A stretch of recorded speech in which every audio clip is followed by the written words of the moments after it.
Hyundai Wega, saya hidup. Oke, saya masuk gigi mundur berkata itu D, itu 3 dia lock masalah ini. Sekarang kita ganti ECU yang ini. Nah, ECU ECU ini.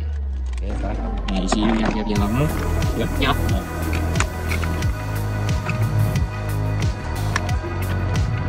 Oke, yang ini baru.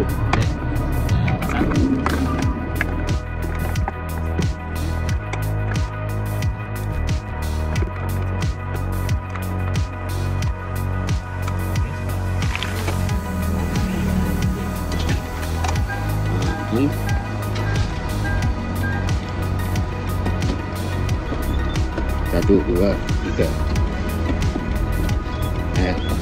Situ lah. Oke, nanti test drive. We go test drive after replace ECU. This is D position, and now I put in the manual number. This is 3. I change gear number 2 and number 1. Okay, I again second, third, gas is third and 4. Gas 4. And is 4. This is nice normal car.